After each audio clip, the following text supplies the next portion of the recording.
প্ৰথম প্ৰশ্নটোলৈ আহিছোঁ। মই হিমাংশু শেখৰ বৈশ্যক সুধিব খুজিছোঁ যে এটা বহুত ধাৰণা আছে যে যি পাৰ্টিৰ গভৰ্ণমেণ্ট থাকে সেই পাৰ্টিৰ যুৱ মৰ্চাত ভাল ৰেংক মানে ভাল পোষ্টত থকা মানুহজনে বিভিন্ন ধৰণৰ বিজনেছ কৰে। আপোনাৰ কেনেকুৱা বিজনেছ আছে?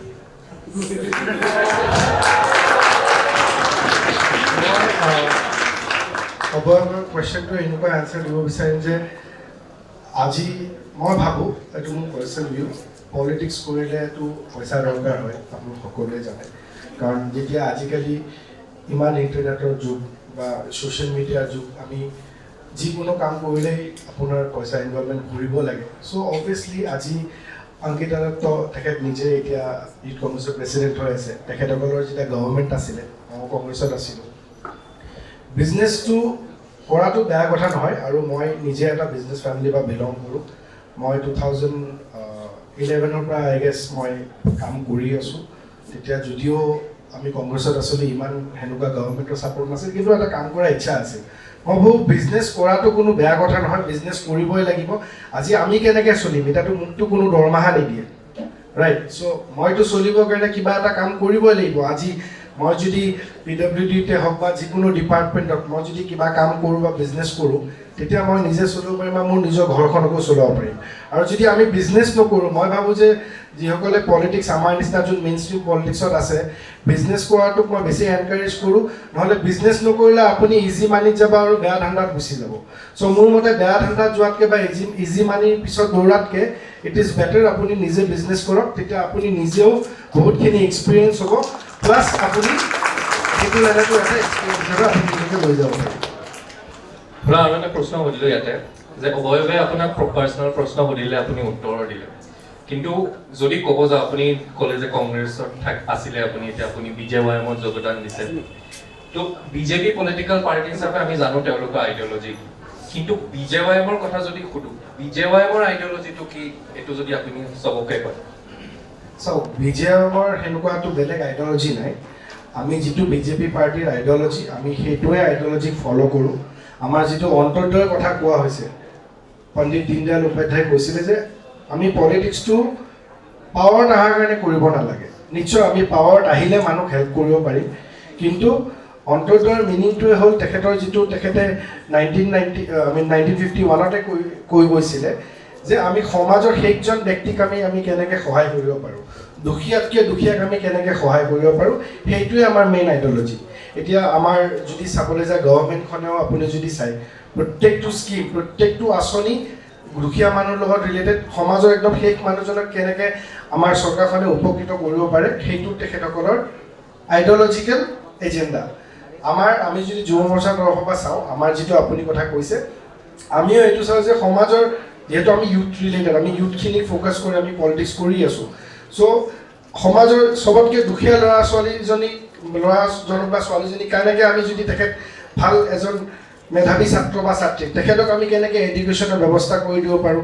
যদি কোনোবা স্পৰ্টছ লাইনত আছে, গাঁৱত বেকৱাৰ্ড জেগাৰ কাৰণে তেখেতে স্ক'প পোৱা নাই, আমি তেখেতক কেনেকৈ লাইমলাইটত আনি তেখেতক এটা মানে প্ৰপাৰ ট্ৰেইনিঙৰ আকাৰে আমি তেখেতক কেনেকৈ তেখেতৰ সেই ফিল্ডটোত আগবঢ়াই আনিব পাৰোঁ।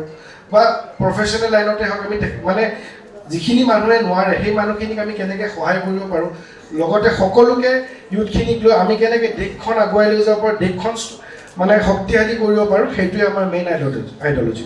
অংকিতা দত্ত কিবা ক'ব আইডিঅলজিটোৰ ওপৰত?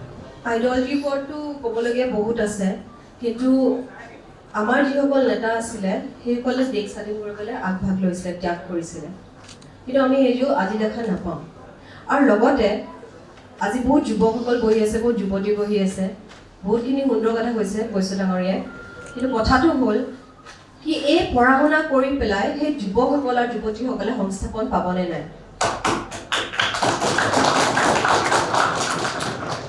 পোষ্ট কোভিড বহু যুৱক যুৱতীয়ে নিজৰ কৰ্মসংস্থাপন হেৰাইছে, আৰু তাৰ পাছতো পেট্ৰল কিন্তু 102 টকা 103 টকা ভৰাই পেলাই আহিব লগা হৈছে।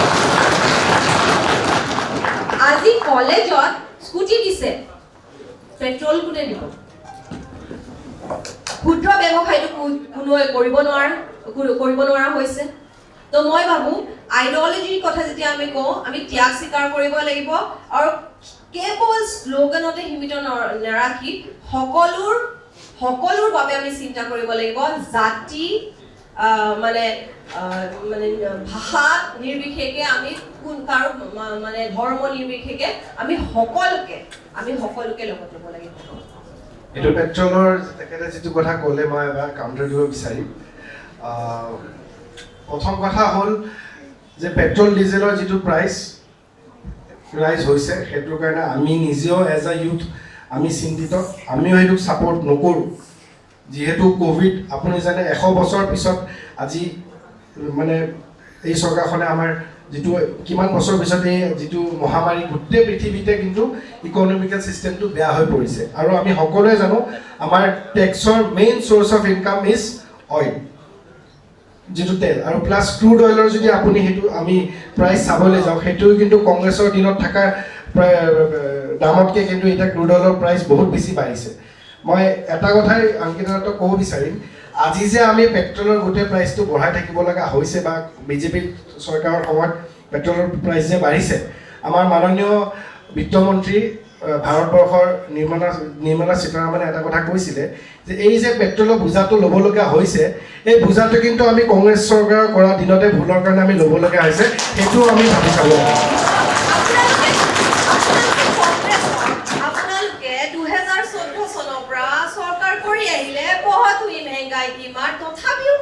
আজিও কৈছে কংগ্ৰেছৰ ইমান বেয়া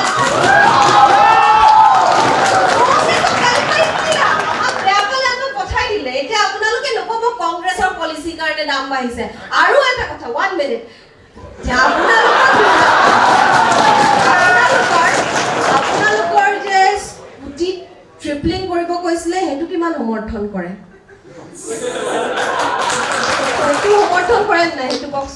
স্কুটি যিটো ট্ৰিপলিং কৰা কথা সেইটো তেখেতে চাৰ্কাষ্টিকলি কৈছিলে এতিয়া আপোনালোকৰ তাতে ইছ্যু নাই কাৰণে সেইটোক ধৰা বাহিৰেও উপায় নাই সেইটো আমি কথাটো হ'ল 7 বছৰ আৰু 60 ইয়াৰ্ছ আৰু 7 ইয়াৰ্ছক যদি আপুনি তুলনা কৰিব বিচাৰে তেতিয়াহ'লে মোৰ ক'বলগীয়া আমি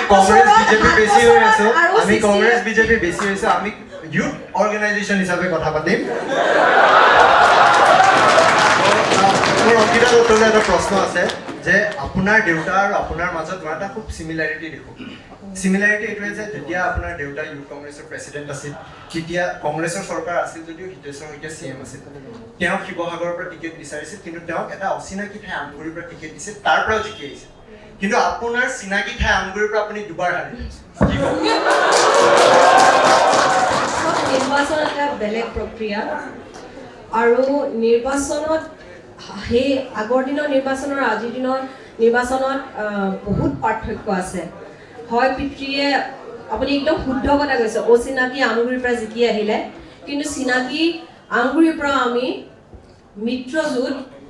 মিত্ৰজোঁটক হৰাবলৈ সক্ষম নহ'লোঁ তাৰ বহুকেইটা কাৰণ আছে কিন্তু মই ভাবোঁ যে এটা শিকা প্ৰক্ৰিয়া ৰাজনীতি আৰু ভৱিষ্যতৰ দিনত আমি শিকি যাম আৰু 16 চনৰ নিৰ্বাচন আমি দেউতাৰ ছত্ৰছায়াত খেলিছিলোঁ বিশেষ ৰাজনীতিৰ কথা আমি বুজি নাপাওঁ কিন্তু এইবাৰ আমি নিজে খেলিছিলোঁ আৰু যি আমি খেলিছিলোঁ বহুত যুৱ চাম আৰু আমাৰ গ্ৰাছৰুট কৰ্মীৰ ষ্ট্ৰেটেজি দি খেলিছিলোঁ তেতিয়া আমি কেইটামান গোটত পিছ পৰি গ'লোঁ সেইকাৰণে বিশ্বাস ভৱিষ্যতৰ দিনত যদি তেখেতলোকে কোৱেলিশ্যনত কৰি নাথাকে আৰু যদি ইজনে সিজনৰ ওপৰত ইমান ডিপেণ্ড কৰি পেলাই ইলেকশ্যন নেখেলে তেতিয়া নিশ্চয় প্ৰত্যেক জেগাত আমাৰ ভাল হ'ব নেক্সট টাইম অংকিতা দত্ত আমগুৰিৰ পৰা ফাইনেল মোৰ এটা কথা ক'ব লাগি আছে আমগুৰি সমষ্টিটোত মোৰ মতে বিজেপি দলে যদি এইবাৰ বিজেপি পাৰ্টি দিলে হয় বেছি মাৰ্জিনত জিকিলে হয় আমি একচুৱেলি AGPক চিটটো এৰি আমি যিটো মাৰ্জিনৰ কথা ক'বলগীয়া হৈছে আমি চাগে কণ্টেষ্টতো নাই মানে যিটো কণ্টেষ্ট হৈছে মোৰ মতে বিজেপি কেণ্ডিডেট থাকিলে ইমান ক্লোজ কণ্টেষ্ট নহ'লে মই ভাবোঁ আমি বেছি মাৰ্জিনত জিকিম মোৰো বৰ দুখ লাগে কি মই বিজেপি কেণ্ডিডেটৰ লগত প্ৰতিদ্বন্দ্বিতা কৰিব নোৱাৰিলোঁ যিহেতু যোনজন বিধায়ক আছিলে তেখেতে কাম কৰা নাছিলে বিজেপিসকলে প্ৰটেষ্ট কৰিছিলে তথাপি তেখেতকে টিকেট দি দিলে কিন্তু এতিয়া কথাটো সুশান্ত বৰাগোহাঁই বা ৰূপজ্যোতি গগৈ গ'ল আপোনাৰ মন নাযায় বিজেপি যাবলৈ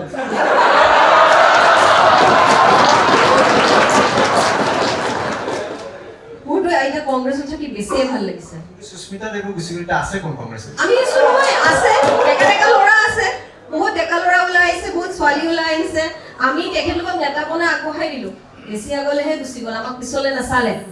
কিন্তু যদি নেতা বনি যায় 5 বছৰ পিছত থাকিবনে তাহাঁতিও আমি তেখেতলোকে ভাল দিনত কংগ্ৰেছ কৰিছিলে, বহুতে ভাল দিনত কংগ্ৰেছ কৰিছিলে, আমি কিন্তু বেয়া দিনত কংগ্ৰেছ কৰিছো। মই কৈ আছো ভাল দিন বেয়া দিনটো কথা। একচুৱেলি আমি কংগ্ৰেছত যেতিয়া আছিলো ভাল দিন আছিলে, আমি এৰি অহাৰ পিছত যিকেইটা আছে ইমান কাম নাই, বেয়া দিনে হয়।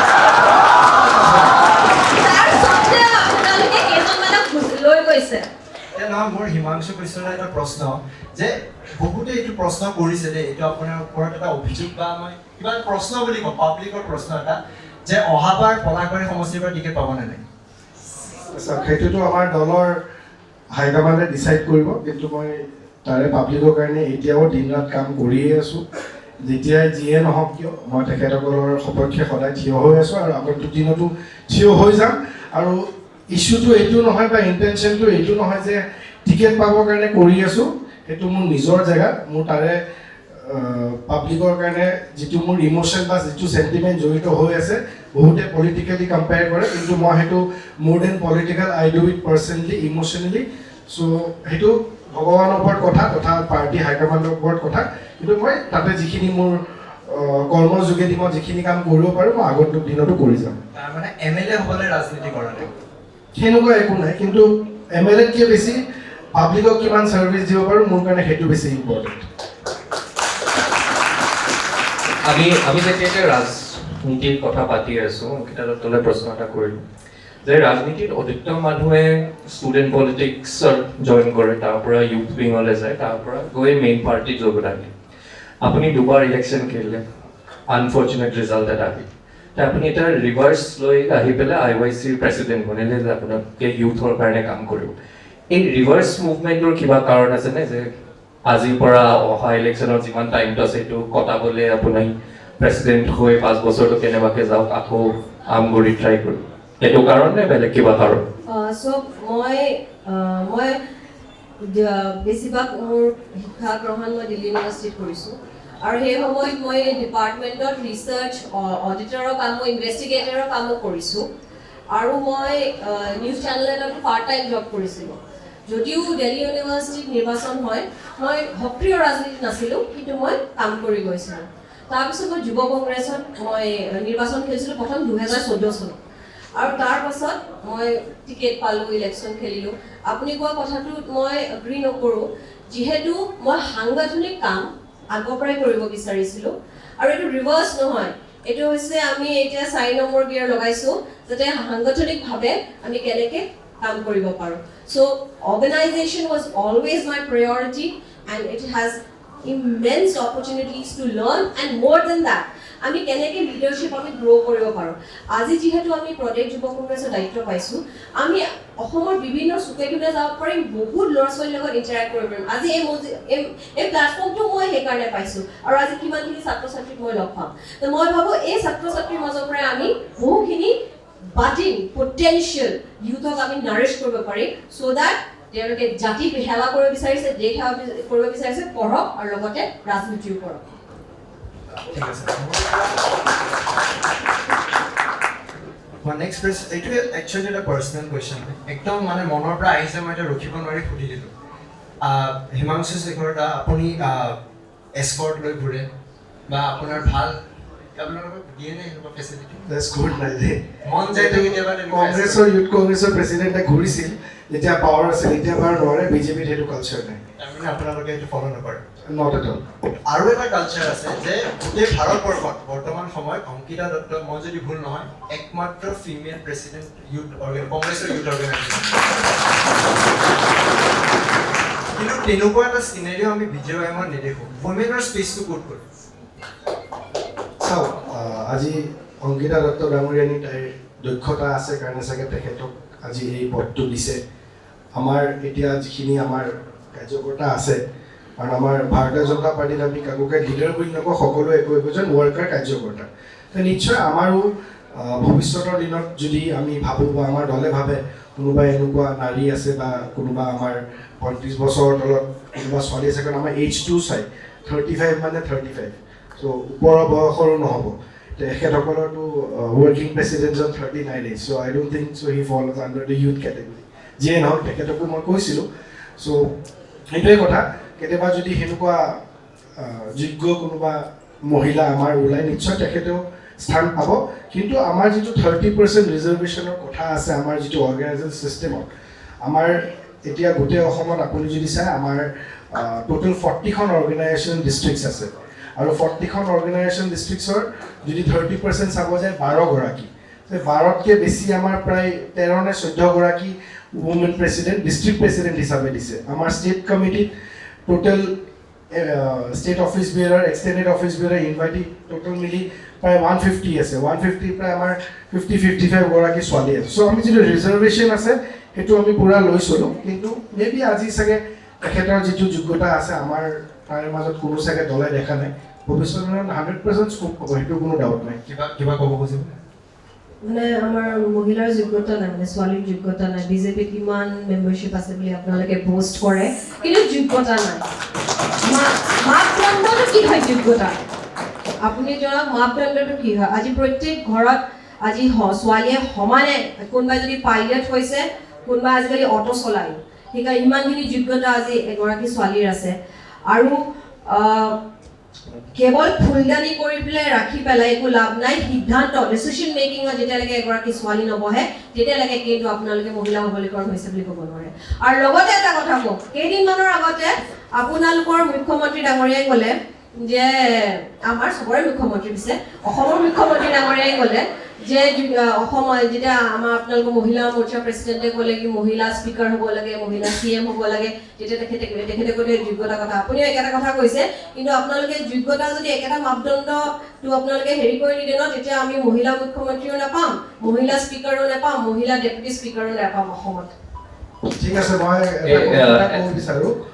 এটা মই এড কৰি দিছোঁ সৰুকৈ, যে আপুনি যিহেতু যুৱ মঞ্চৰ লগত জড়িত, আপুনি কৈছে যে যদি কোনোবা নাৰী এনেকুৱা কেপেবিলিটি থাকে তেতিয়া আপুনি দিব, কিন্তু সেই স্পেচটো বা সেই মেকানিজমটো আছেনে এজন নাৰীক আপুনি এম্পাৱাৰ কৰি প্ৰেচিডেণ্ট হ'লে? মেকানিজম নাথাকিলেতো আমি যিটো 30% আমাৰ ৰিজাৰ্ভেশ্যনৰ কথা আছে, ৰিজাৰ্ভেশ্যন বিলখন ক'ত গ'ল? পাৰ্লিমেণ্ট আৰু MLA কাৰণে কিয় মহিলা ৰিজাৰ্ভেশ্যন বিল এতিয়ালৈকে অহা নাই? আপোনালোকৰতো কমপ্লিট মেজৰিটি আছে, 33% ৰিজাৰ্ভেশ্যন কিয় মহিলা? সেইটো কাৰণেও কাম হৈ আছে। আপুনি क्या हुआ 2014 में सुना था, अभी तक नहीं हुआ। মই এটা কথা ক'বলৈ, যদি যোগ্যতাৰ কথা চাবলৈ যায় আপুনি পাৰ্চনেলি নল'ব, কিন্তু এতিয়া কংগ্ৰেছত মানে যোগ্যতাটো এনেকুৱা হৈছে, আপুনি চাওক কংগ্ৰেছৰ যিজন প্ৰেচিডেণ্ট নিপুণ বৰা, তেখেত 3বাৰকৈ বেছি হাৰিছে ইলেকশ্যন, সেনেকুৱা মানুহ কিন্তু প্ৰেচিডেণ্ট দিছে। কংগ্ৰেছত আকৌ যোগ্যতাটো সেইটো হিচাপতে চোৱা হয়। মই আপোনাক কোৱা নাই, মই আকৌ কৈছোঁ ডোণ্ট টেক ইট পাৰ্চনেলি। এই সোনিয়া গান্ধীয়ে ইলেকশ্যন কিয় নিদিয়ে? সোনিয়া গান্ধীয়ে এইকাৰণে ইলেকশ্যনৰ কাৰণে জানে তেখেতে হাৰিব। ৰাহুল গান্ধী দুটা সমষ্টিত খেলিব লাগে, যে মানে এটা সমষ্টিত হাৰিছে, হাৰা মানুহ এটাকে প্ৰেচিডেণ্ট দিছে। তাৰপৰা কংগ্ৰেছত কিন্তু যোগ্যতাটো আকৌ যিমান বেছি হাৰি যায় সিমান বেছি ওপৰত দিয়া যেনে হাৰে। হাৰা মানে এটা নিৰ্বাচন হাৰা মানে জীৱনত হাৰা নহয়। চপ্পল ঘিচি ঘিচি আমি প্ৰদেশ যুৱ কংগ্ৰেছৰ দায়িত্ব পাইছোঁ। আমি আৰু যিজন আপুনি আমাৰ প্ৰদেশ কংগ্ৰেছৰ সভাপতি মহোদয়ৰ কথা ক'লে ভূপেন বৰা ডাঙৰীয়া, তেখেতো সাংগঠনিকভাৱে তেখেতে যথেষ্ট কাম কৰি আছে। NSUৰ পৰা আৰম্ভ কৰি যুৱ কংগ্ৰেছৰ পৰা আৰম্ভ কৰি আজি এইটো পৰ্যায় পাইছে। নিৰ্বাচন হাৰিব পাৰে, কিন্তু তেখেতৰ যিটো জনপ্ৰিয়তা আছে গোটেই অসমত আজি আমি দেখা পাইছোঁ। তেখেতটো জনপ্ৰিয় চহৰবিলাকত হয়, কাৰণ যেতিয়া গৰুখুটিত মিয়াৰ কাৰণে যেতিয়া চাৰ্ট ফালিম বুলি ক'ব পাৰে, জনপ্ৰিয়তাটো সেইটো কোনো ডাউট। সেইটোৱেতো অসুবিধা বিজেপিৰ। আমাৰ ইয়াত শংকৰাজানৰ দেশত আমি আকৌ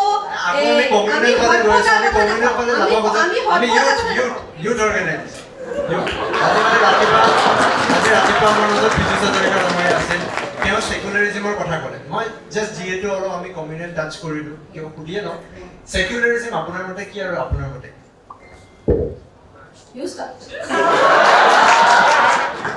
ছেকুলাৰ মাইণ্ডটো হ'ল যে সকলো জাতি ভাষা নিৰ্মিতে সকলোকে ইকুৱেল আমি ট্ৰিট কৰিব লাগে। কিন্তু মোৰ তাতে এটা কুৱেশ্যন আছে।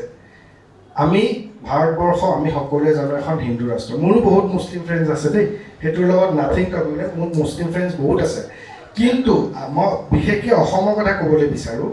আজি মোৰ বহুত এনেকুৱা অসমীয়া মুছলিম ল'ৰা আছে যিয়ে মিয়া বেয়া পায়।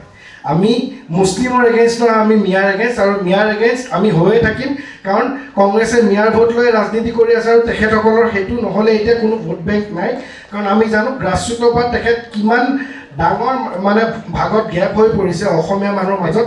আমি গ্ৰাউণ্ডত সংবিধানটোত ছেকুলাৰিজমটো লিখা থাকিব লাগে নে গুচাই 100% লিখা থাকিব লাগে। ছেকুলাৰিজিমৰ যিটো আছে গোটেইখিনি থাকিব লাগে। সকলোৱে আপুনি যে কৈছে আমাৰ বিজেপি দলটো প্ৰত্যেকটো আঁচনিটো তাৰ আঁচনি দিয়াৰ ক্ষেত্ৰততো হিন্দু মুছলিম চোৱা নাই, ৰাস্তা ঘাট বনোৱাৰ ক্ষেত্ৰততো হিন্দু মুছলিম চোৱা নাই। আপুনি বাগবৰত যাওক, কিমান ডাঙৰ দলং হৈ আছে, হাইৱে হৈ গৈছে, ষ্টেট হাইৱে হৈ গৈছে। বিজেপি দলটো কোনো পাৰ্থক্য কৰা নাই। আমাৰ দলৰ যি কিছুমান আছে, আমি আমাৰ অসমীয়া জাতিটোকতো বচাব লাগিব। এতিয়া কংগ্ৰেছে যিহেতু ডুবাই আছে, আমিতো বচোৱা কামটোতো কোনোবাইতো ল'ব লাগিব, সেইটোৱে আমি লৈছোঁ মই ভাবোঁ। So secularism এটা integral part হয় আমাৰ ভাৰতৰ সংবিধানত, আৰু কনষ্টিটিউচনত ক্লিয়াৰলি লেখা আছে। আজি যেতিয়া আমি secularism বুলি মানে আমি কওঁ, মই ভাবোঁ কি it's the freedom to choose your religion at the same time যেতিয়া আপুনি আন ৰিলিজনৰ কোনোবা এজন ব্যক্তিক ইকুৱেল সন্মান দিব লাগে। তো freedom to pray, freedom to choose your religion and freedom to respect each other's religion মই ভাবোঁ secularism হয়। আজি আপোনালোকে my best friend, মোৰ আটাইতকৈ ঘনিষ্ঠ বন্ধুজনো মুছলিম হয়। কি আমি তেখেতৰ ঘৰত আমি বিৰিয়ানী বনাবলৈ শিকিছোঁ, তেখেতে আমাৰ ঘৰত আহি পেলাই পিঠা বনাবলৈ শিকিছে। সেইটো মই ভাবোঁ secularism হয়। কিন্তু জাতিৰ নামত বা ধৰ্মৰ নামত ভাগটো আমি নিবিচাৰোঁ, যিটো বাৰে বাৰে কৈ থাকে। আমি কৈছোঁ অবৈধ বাংলাদেশী আমাক নালাগে, চবকে পঠাওক, আমাক নালাগে। নহয়, মই তেওঁ মিয়া কৈ আছে ন, নাই তেওঁলোকেতো সেইটোৱে বুজাব বিচাৰে, আমি ক'ব বিচাৰিছোঁ যিসকল ইয়াত ছাত্ৰ আছে, everybody is educated, they all have thinking minds. Is it really important कि हिंदू मुस्लिम important होय ने better college infrastructure, better education, better healthcare, better job opportunities important होय तो আপোনালোকে decide কৰক, because you are the future, you are the future। যদি হিন্দু মুছলিম important নহয় বাৰু, এই কংগ্ৰেছে ইলেকশ্যনৰ আগত AIUDFৰ লগত যোগদান দি আকৌ ইলেকশ্যনৰ পিছত ভাঙি দিয়াটো এইটোৰ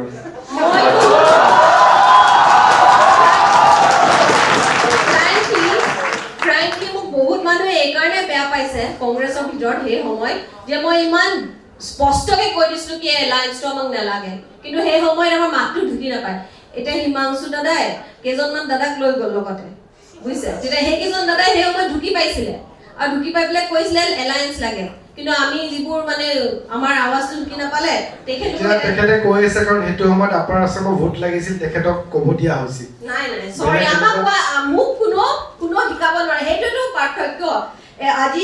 আজি কংগ্ৰেছত মহিলাসকলৰ কাৰণে আপোনালোকে আপাৰ আছামৰ খালি চিটকেইটাত কণ্টেষ্ট কৰোঁতে UDFৰ লগত এলায়েন্স ভাঙিলে, আৰু কি গেৰেণ্টি আছে যে ভৱিষ্যতৰ দিনত আকৌ 2026 গেৰেণ্টিটো মোক দিয়ক যে আপোনালোকে এলায়েন্স নহয়। কংগ্ৰেছৰ ভাল দিনত আপোনালোকৰ নেতাসকল কংগ্ৰেছলৈ ঘূৰি নাহিব, গেৰেণ্টিটো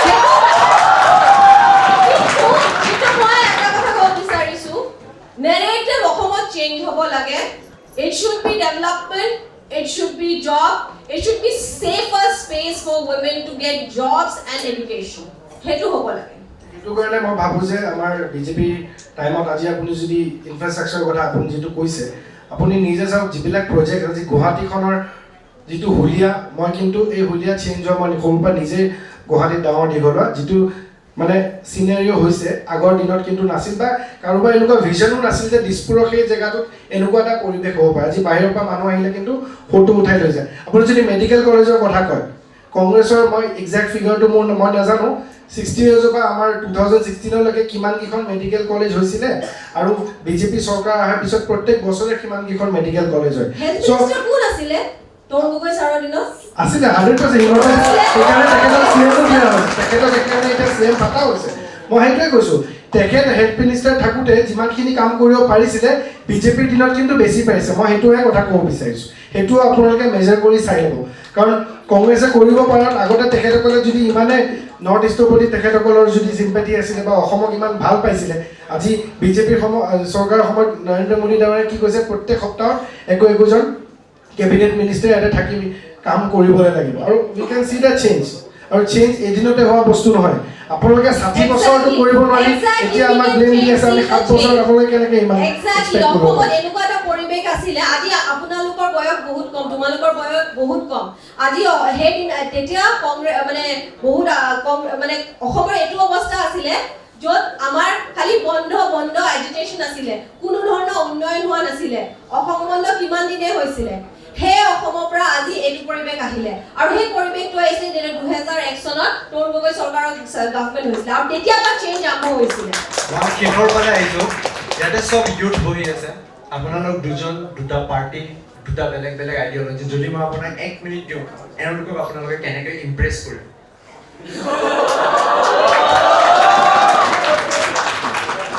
এবাৰ অংকিতা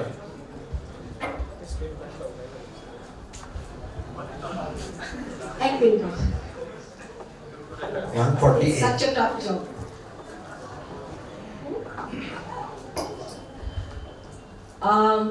ইয়াত বহি থকা যিমান যুৱকসকল আছে যুৱতীসকল আছে মই সকলোকে এইটোৱে ক'ব বিচাৰিছোঁ আপোনালোকৰ সকলোৰে থিংকিং মাইণ্ড আছে times have changed somebody might be in power কোনোবা শাসকীয় দলত থাকিব পাৰে কিন্তু এই শাসকীয় দলত আমি সদায় চেকছ এণ্ড বেলেঞ্চ কৰিব লাগে চেক কৰিব লাগিব আজি ডেমক্ৰেসিত আমি আছো আৰু ডেমক্ৰেসি তেতিয়াই থাকিব তেতিয়াই হেলদি হৈ থাকিব যেতিয়া আমি সেই চৰকাৰে কৰা বেয়া কামখিনি আমি বিৰোধিতা কৰি যাম আৰু এই বিৰোধিতা কৰিবলৈ যিটো মানে যিসকলে মূল মানে দায়িত্ব ল'ব লাগিব সেইটো হৈছে যুৱক আজি কা আন্দোলনৰ সময় কথা কওক বা আপোনালোকে য'ত এই দিল্লী বৰ্ডে যিসকল কৃষকসকলে আন্দোলন কৰি আছে তো the entire power to create a better future for yourself and your coming generations to come is entirely in your hands and do not fall into the trap of communal politics fall into the trap of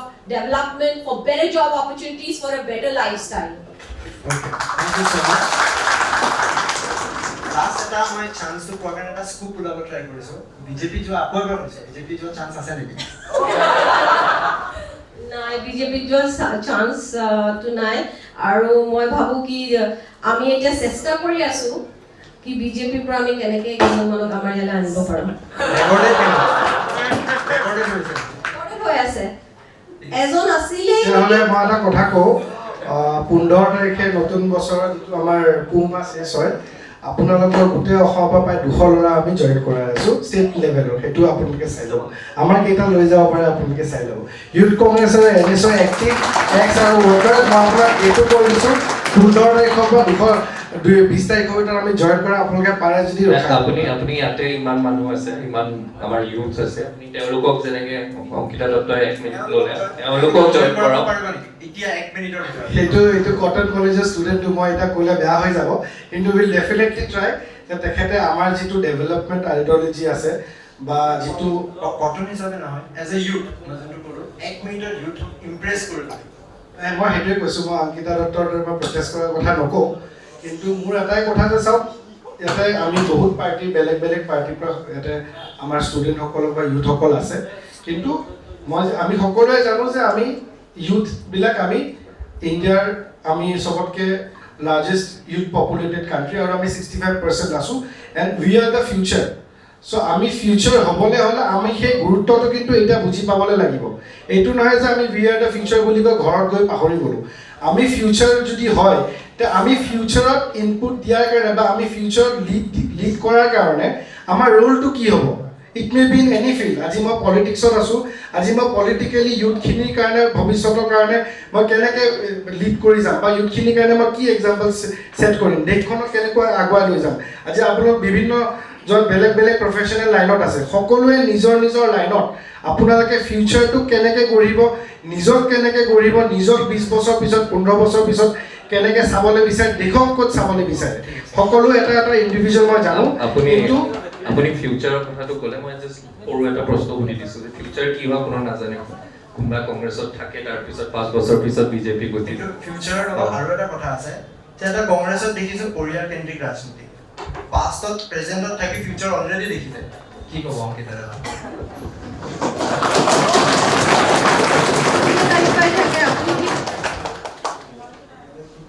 মই কৈছোঁ যে ফিউচাৰৰ কথা কোৱা হৈছে যে আজি আমি ইয়াতে আছোঁ ফিউচাৰ এনেকুৱা হ'ব এটা মানে পৰম্পৰা এটা আছে যোনটো পৰিয়াল কেন্দ্ৰিক ৰাজনীতি তাতে প্ৰেজেণ্টত থাকি ফিউচাৰ অলৰেডি ডিচাইড সেইকাৰণেতো আজিৰ ডেটত সেইকাৰণেতো নতুন যিখিনি আপুনি কৈছে নতুন উঠি অহা চামে কংগ্ৰেছ কিয় নকৰে সেইটোৱে এটা মেইন কাৰণ আজি জানে যে কংগ্ৰেছ কৰিলে মিনিষ্টাৰ বা এম এল এ পুতেকে টিকেটটো পাব বা যেনেকৈ আজি মই অংকিতা দত্তক মই নকওঁ তেখেতৰ অৰ্গেনাইজেশ্যন কৰিছে তেখেত কেপেবল হয় তেখেতে কোনো নেপোটিজিমৰ সেইটোৰ কাৰণে প্ৰেচিডেণ্ট পোৱা নাই কিন্তু আমি দেখিছোঁ মই সেইটো নিজেও কৈছোঁ এটা অপেন প্লেটফৰ্মত কৈ আছোঁ কিন্তু কংগ্ৰেছত আপুনি নিজে জানে যে যদি মন্ত্ৰী মিনিষ্টাৰ পুতেক হয় তেতিয়াহে আজি টিকেট পাব দুবাৰ হাৰক তিনিবাৰ হাৰক পাঁচবাৰ হাৰক কথা নাই আকৌ আপোনাক কোৱা নাই কিন্তু বেলেগবিলাকৰ ক্ষেত্ৰত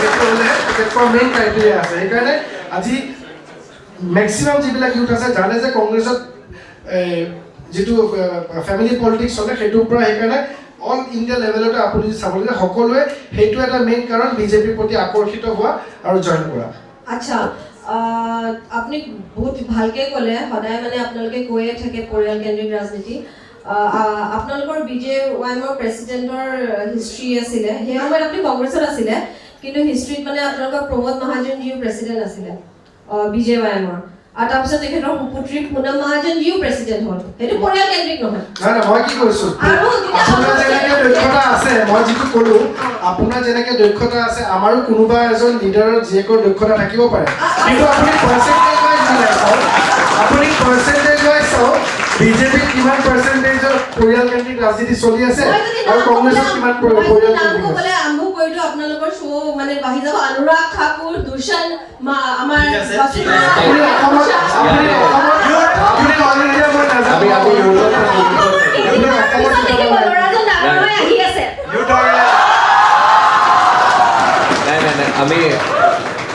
আমি শেষৰ ফালে আহিছোঁ বহুত গৰম হৈ গৈছে আমি আশা কৰিছোঁ সকলোৰে ভালো লাগি আছে সেই প্ৰশ্নটো এইটো হ'ল আজি ট্ৰুথৰ 1 বছৰ ট্ৰুথক চাই থকা ইউথৰ কাৰণে আপোনালোকৰ মেছেজ কি হ'ব First of all, a big congratulations to the team of Truth.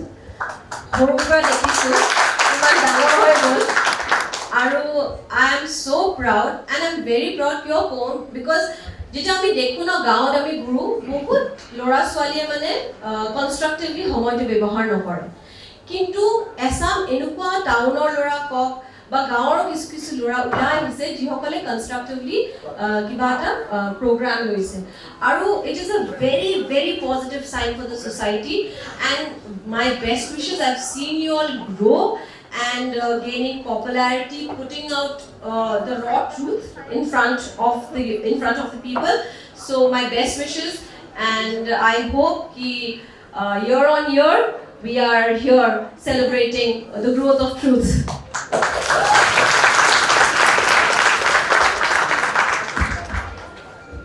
মইতো পোনপ্ৰথমে দ্য ট্ৰুথ ইণ্ডিয়াৰ গোটেই টিমটো কংগ্ৰেচুলেট কৰিছোঁ ফাৰ্ষ্ট ইয়েৰ এনিভাৰ্চাৰী তেখেতসকলে আজি ভৰি দিয়াৰ কাৰণে তাৰ উপৰিও মই তেখেতসকলক আন্তৰিক ধন্যবাদ জনাইছোঁ যে আপোনালোকে আজি মোক তথা অংকিতা দত্তক আমাক এই আপোনালোকৰ এই মজিয়াত মাতি আমাক যি সন্মান দিছে আজি এই শ্ব'টো হোষ্ট কৰাওঁতে আমাক আপোনালোকে যোগ্য হিচাপে ভাবিছে সেইটো কাৰণে মই আপোনালোকক ধন্যবাদ জনাইছোঁ আপোনালোকৰ পেজখন মই বহুত আগৰ পৰাই ফ'ল' কৰি আছোঁ আৰু স্পেচিয়েলি আপোনালোকৰ যিটো গোটেই এণ্টায়াৰ টিম গোটেইখিনি ইউথ ব্লাড আৰু আমাক এইটোৱে লাগে আপোনালোকে মই যিটো কথা কৈছিলোঁ আপোনালোকে ফিউচাৰটো দেখা পাইছে আপোনালোকে জানে যে 15 বছৰ পিছত আপোনালোকে ক'ত থাকিব বিচাৰে সেইকাৰণে আজি আপোনালোকে এইটো কাম কৰি আছে মই ভাবোঁ আপোনালোকৰ টিমটোৱে you guys are doing a tremendous job আপোনালোকৰ গোটেই কণ্টেণ্টখিনি মই ফ'ল' কৰি থাকোঁ যিবিলাক নেশ্যনেল নিউজবিলাকো আপোনালোকে যিদৰে কাভাৰ কৰে it is very much appreciable কাৰণ আমাৰ অসমত যিবিলাক নিউজ চেনেল আছে দে